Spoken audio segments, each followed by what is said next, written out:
پانی اتر گیا، روٹی اتر گئی، کھانا اتر گیا، ہر شے اتر گئی، قرآن یہاں آ کے رک گیا۔ یہ آقا کی حدیث ہے کہ حلق تک اسے نیچے نہیں اترتا۔ کیوں؟ اس لیے کہ قرآن حلق کے قریب آ کر اندر جھانک کے دیکھتا ہے کہ اس کے سینے میں نبی کی اہل بیت سے مودت ہے یا منافقت ہے۔ اگر سینے میں حضور کی آل کا پیال قرآن کو نظر آئے تو پھر قرآن نیچے اتر آتا۔ تو قرآن اس کے نیچے اترتا ہے، دل میں مؤثر ہوتا ہے کہ جو حضور کی اہل بیت سے مودت کا رشتہ اختیار کر، ان سے پیار کا رشتہ اختیار کر۔ تو تنہا قرآن بھی انہیں فائدہ نہیں دیتا جو حضور کی اہل بیت کا دامن چھوڑ دے۔ اس لیے آقا نے فرمایا ترکت فیکم ثقلین، میں دو وزنی نعمتیں تمہیں دے کے جا رہا ہوں، چیزیں دے کے جا رہا ہوں، ایک نہیں فرمایا۔ تو ایک تو یہ تھا کہ قرآن اسے سمجھ آئے گا جو در علی پہ آئے گا، اور علی اسے سمجھ آئے گا جو قرآن پڑھے گا۔ قرآن کے بغیر مولا علی سمجھ نہیں آ سکتے، اور علی کے بغیر قرآن سمجھ نہیں آ سکتا۔ اور فعل مضارع تثنیہ ہے، لا یفترقان، یہ دونوں کبھی جدا نہیں ہوتے، نہیں ہوں گے۔ کب تک؟ حضور نے فرمایا یہاں تک کہ حوض کوثر پر میں عاشقوں کو کوثر کے جام پلا رہا ہوں گا، ہر کوئی اکیلا اکیلا آئے گا، علی اس دن بھی قرآن سے اور قرآن اس دن بھی علی سے جڑ کے آ رہے ہوں گے، کیونکہ ان دونوں کو مصطفیٰ نے جوڑا ہے صلی اللہ علیہ وآلہ وسلم۔ دوستو، منہاج القرآن نے ساری زندگی تحریک نے ایک ہی کام کیا ہے کہ آپ کو رشتہ محبت میں استوار کیا، ہمیشہ دعوت محبت دی، دعوت نفرت نہیں دی۔ حضور کی اہل بیت سے مودت، صحابہ اکرام کا ادب، اولیاء سے محبت، علماء حقہ سے محبت، قرآن سے محبت، حضور کے کردار سے محبت، آقا کے اسوہ حسنہ سے محبت، حضور کی ذات سے محبت، حضور کے مکھڑے سے محبت، ساری زندگی محبت کی بات کی۔ زبان پر وہی آتا ہے جو دل میں ہوتا ہے، اس لیے اپنے دلوں میں حضور کی اہل بیت سے محبت کا رشتہ اختیار کرو، اور جب آقا کی اہل بیت کے شہزادہ سامنے آ جائے خود ہار جاؤ، انہیں جتا دو، خود نیچے ہو جاؤ، انہیں اونچا کر دو، انہیں اونچا۔ اعلیٰ حضرت امام احمد رضا خان حنفی قادری رحمۃ اللہ علیہ، جب آپ کو پتہ چلتا کہ مجلس میں کوئی حضور کا آل کا شہزادہ سیدزادہ بیٹھا ہے، تو امام احمد رضا خان حنفی قادری رحمۃ اللہ علیہ مسند سے نیچے آ جاتے تھے، ممبر سے نیچے آ جاتے اور حضور کی اہل بیت کے شہزادے کو اوپر بٹھا دیتے۔ یہی وتیرہ امام اعظم ابو حنیفہ رحمۃ اللہ علیہ کا تھا۔ اور بات ختم کرتے ہوئے، ہم حنفی ہیں فقہ میں، فقی طور پر امام اعظم ابو حنیفہ کے مقلد ہیں ہم، وہ ہمیں ہمارے مجتہد ہیں، ہم ان کے مقلد ہیں۔ امام اعظم ابو حنیفہ رحمۃ اللہ علیہ کو ایک دن خبر پتہ چلی کہ کوفہ میں امام محمد جعفر الصادق تشریف لائے۔ امام اعظم نے حدیث کا سبق پڑھا رہے تھے، وہی چھوڑ دیا، جس سطر پر تھے، جس لفظ پر تھے، چھوڑ دیا، اور اپنے سارے شاگردوں کو ساتھ لے کر امام محمد جعفر صادق کے قدموں میں چلے گئے۔ وہ منبر پر تشریف فرما تھے، اور امام اعظم ابو حنیفہ رحمۃ اللہ علیہ جا کر ان کے سامنے زانو تلمذ شاگردی کا ایک لفظ ہوتا ہے، لیکن آپ نے واقعتاً اپنے زانو ٹیک دی آپ کے سامنے، اور گھٹنوں کے بل جا کر بیٹھ کر کھڑے ہو گئے، نہ سرین لگائی پشت، نہ سرین نیچے لگائی، اور نہ چوکڑی مار کے بیٹھے، گھٹنوں کے بل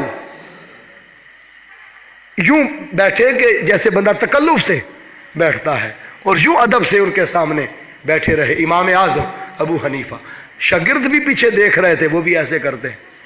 امام جعفر صادق علیہ السلام نے پوچھا من انتا، آپ کون ہیں؟ تو انہوں نے کہا کہ میں محمد کے گھرانے کا ایک ادنا سا غلام۔ آپ کو بعد میں جب پتا چلا کہ یہ امام اعظم ابو حنیفہ ہے، تو امام جعفر صادق علیہ السلام نے فرمایا آپ ایسے کیوں کرتے رہے؟ آپ تو وقت کے امام اور علم میں اللہ نے آپ کو مقام عطا کیا ہے۔ امام اعظم ابو حنیفہ کہتے ہیں خدا کی قسم اگر مصطفیٰ کے گھرانے کے ٹکڑے ابو حنیفہ کو نہ پڑے ہوتے ابو حنیفہ ہلاک ہو گیا ہوتا۔ مجھے جو کچھ ملا ہے مصطفیٰ کے گھرانے کے ادب سے ملا ہے۔ اس لیے زندگی میں مر جانا، کٹ جانا، ختم ہو جانا، جان جاتی ہے جائے، مگر زندگی میں کبھی وہ لمحہ نہ آئے کہ نبی کی آل سے کہ ہم سے کوئی گستاخی ہو جائے اور ان کی کوئی بے ادبی ہو جائے، کیونکہ سارا دین ادب کے اندر ہے، ساری شریعت اور حضور کا سارا نظام کس میں ہے؟ بولو، ادب کے اندر ہے۔ اللہ تبارک و تعالیٰ سن کر سمجھ کر عمل کرنے کی توفیق عطا فرمائے۔